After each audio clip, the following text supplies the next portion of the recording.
Je porte un héritage qui est ma richesse.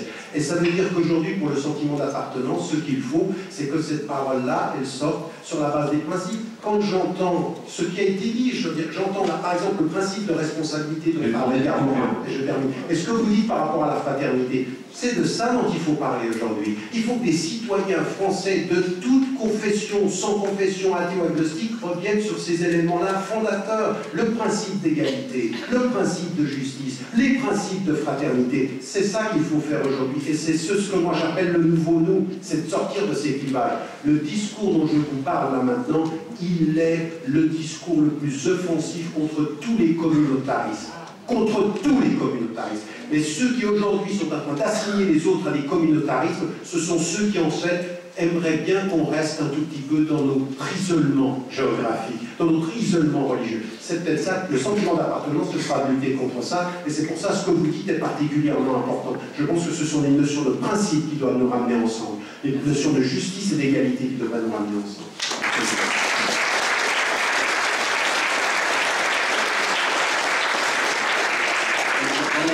Jean-Baptiste, puis ensuite Camille pour des rapports. Oui, je pensais une phrase qu'on a souvent dit que les hommes font leur histoire, mais ils ne savent pas l'histoire qu'ils font. C'est marqué ça.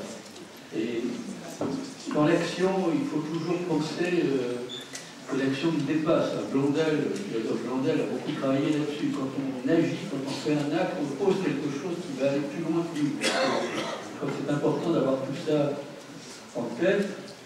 Moi, je voudrais simplement dire trois choses pour terminer. D'abord, pour moi, c'était très important de lire les textes de tradition philosophique ou de tradition religieuse qui n'étaient pas celles dont j'étais issu.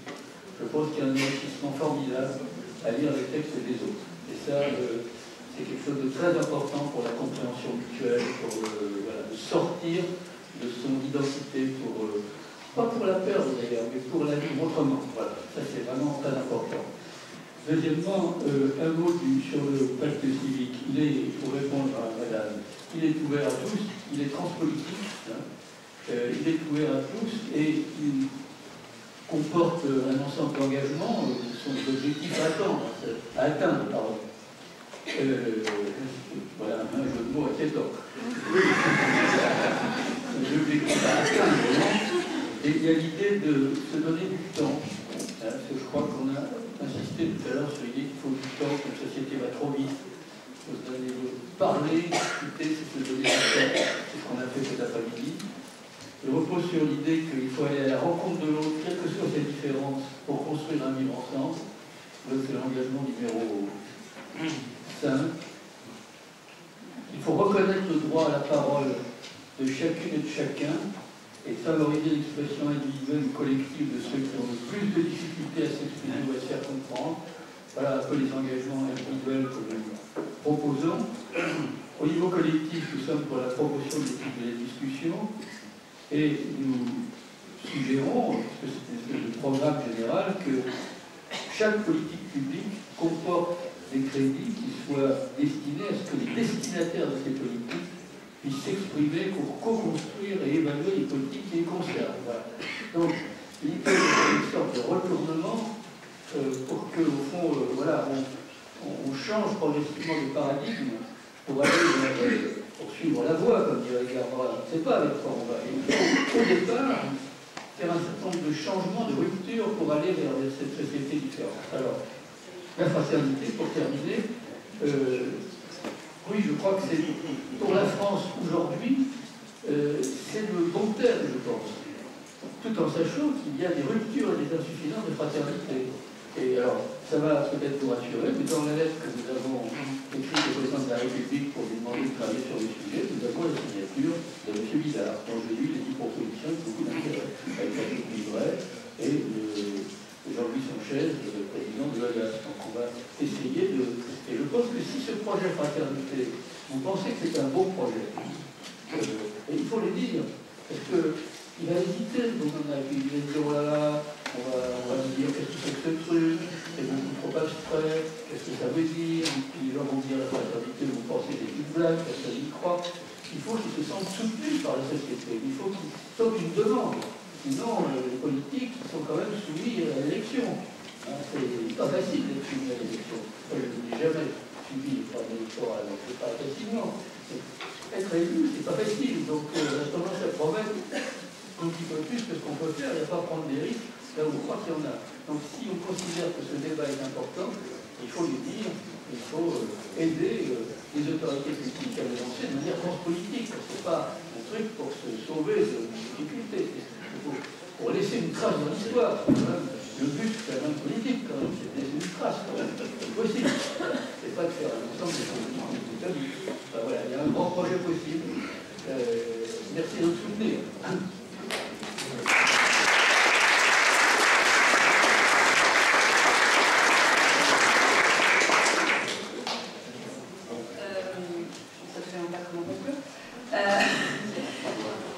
De dire que je crois que le fossé n'est pas si profond et qu'on soit né du bon ou du mauvais côté, c'est le bon côté du périph', qu'on ait réussi à s'en sortir ou pas, qu'on soit croyant ou athée, je veux vraiment croire que le lien reste possible.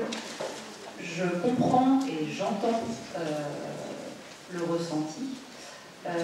Mais je crois que c'est en recréant du lien et en arrivant à recréer cette fraternité, c'est pas dans un mot, qu'on y arrivera et que la solution elle sera horizontale. Je suis malheureusement très pessimiste quant au pouvoir de l'État et que prenons chacun notre part, et allons les uns vers les autres. Voilà, c'est l'histoire du Pédigrody face à l'incendie qui a pris ses 3 petites gouttes d'eau dans son bec, mais il a fait sa part. Et si chacun prend sa part, on va y arriver. Voilà.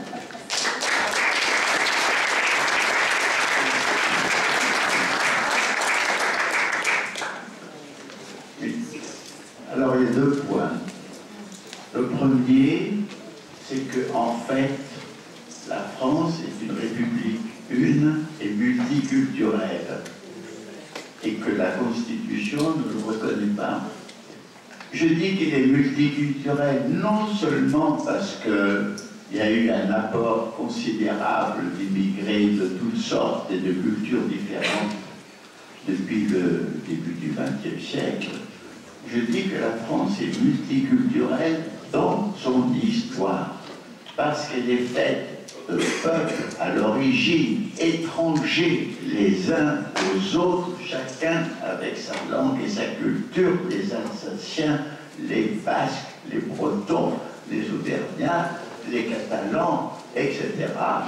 Et que la France, au cours de l'histoire, à la fois par la force, mais aussi par la communication, et surtout au moment de la Révolution, où elle est devenue la grande nation, est devenue une réalité multiculturelle. Et je dois dire qu'en plus, l'esprit même de ce qu'est cette réalité a été manifesté aussi bien lors de la fête du 14 juillet 90, où les délégations de province ont dit que nous voulons faire partie de la grande nation, c'est-à-dire être français. Ce n'est pas une question de sang, ce n'est pas une question de race, c'est une question d'esprit et de volonté. D'ailleurs, toute la polémique au XIXe siècle entre les historiens français et allemands, les Allemands disaient, les Alsaciens, ils sont des nôtres parce qu'ils mangent de la choucroute et qu'ils parlent allemand. Et les Français disaient non, ils veulent être français. Ils veulent avoir l'esprit français. Et je crois que, dans le fond, l'arrivée des immigrés, d'abord italiens, espagnols, portugais, puis après de plus en plus large et d'anciennes colonies, c'est arrivé à continuer la multiculturalité et l'enrichir. Il faut maintenir l'idée d'unité et de multiculturalité. Or, une vision homogénéante de la laïcité a obscurci cette chose. On interdisait aux petits Bretons de parler le breton dans la cour de récréation. On a voulu penser qu'il fallait effacer les différences au lieu de les reconnaître comme richesse. La diversité est toujours une richesse à condition qu'elle soit reconnue et à condition qu'elle accepte l'unité dans la patrie. D'ailleurs, le mot de patrie est très intéressant parce qu'il est de nature féminine et masculine. Il est féminin et il commence en paternel en masculin. Mais nous savons que sur la mère patrie. Qu'est-ce qui lie les éléments d'une même nation? C'est quand ils ont l'impression mythologique, évidemment, mais profonde, parce que les mythes sont profonds, qu'ils ont une sorte de lien maternel commun qui les a formés. Et c'est pour ça, quand il y a maternité, qu'il y a fraternité. Allons, enfants de la patrie. Et je pense que la fraternité vient d'un sentiment de communauté même, mythologique, idée de mère, mais qui est très profond. Donc c'est vrai que la fraternité est un élément fondamental de ce qu'on appelle aujourd'hui le vivre ensemble et qu'il comporte cette diversité. Ça c'est le premier point. Le deuxième point... Je demande de conclure assez rapidement, mais sinon on a il est très court, le deuxième point. Accélérer. D'ailleurs, c'est dans le même sens. Je dis que le problème clé, et on en a parlé aussi avec Ramadan, c'est la compréhension d'autrui. Il faut comprendre l'autre. Et qu'est-ce que c'est que comprendre l'autre? On ne comprend un autre que quand on sent qu'il est à la fois semblable à soi et différent de soi. Je le dis à la fois. Pourquoi est-il semblable? Parce qu'en tant qu'être humain, parce qu'il a les mêmes capacités de souffrance, d'amour, de joie, de plaisir, comme nous. Tout étranger comme nous. Même les sociétés les plus archaïques de Zoli sont comme nous. Mais il faut les comprendre aussi dans leurs différences, c'est-à-dire le respect de leurs croyances, de leurs rites, de leurs mœurs, et même, je dirais, des gens de même famille, ils sont à la fois un et différents parce que deux frères ne sont pas. Mais nous savons même que deux jumeaux homozygotes deviennent différents l'un de l'autre, c'est-à-dire que reconnaître l'identité et la différence, c'est ça qui va rejoindre et s'intégrer dans la fraternité.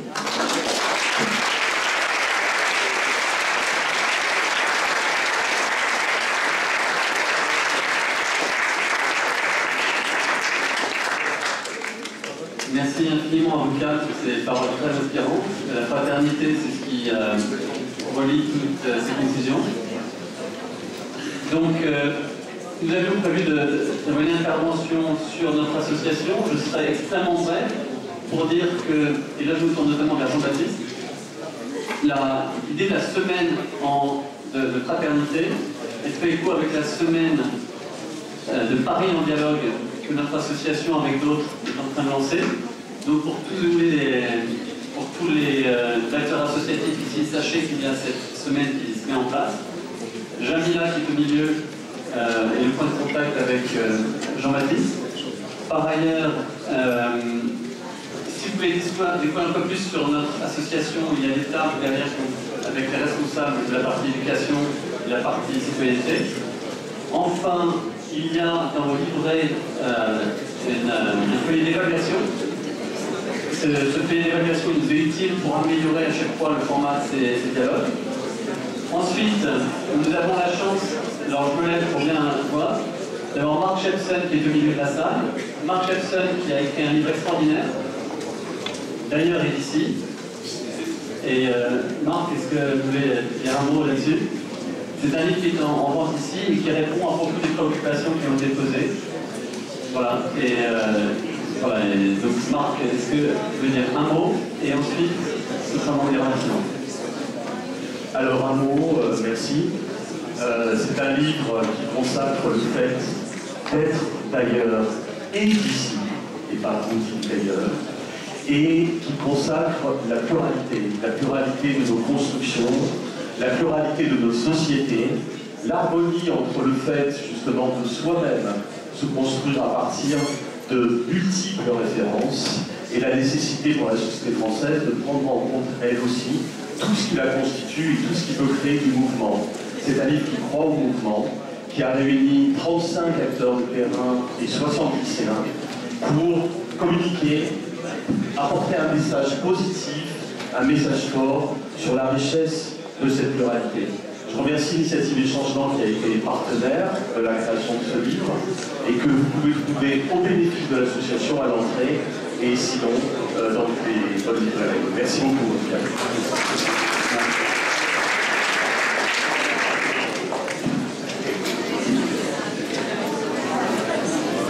Alors, excusez-moi, avant de partir, je voulais avoir des applaudissements énormes, d'abord pour Jamila et l'équipe de bénévoles qui a fait un travail incroyable.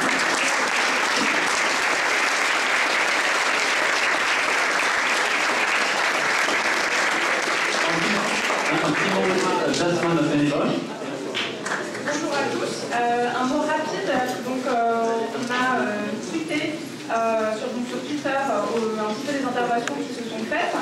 Donc, vous pouvez continuer, pour ceux qui ont un compte Twitter, de réagir un petit peu si vous a plu, quelles ont été les interventions marquantes pour vous, etc. Pour que ça continue de nourrir la discussion. Donc, le compte, c'est @initiative Dialo, parce qu'on ne peut pas mettre un mot trop long. Donc, ça se finit Dialo avant dialogue, DIALO.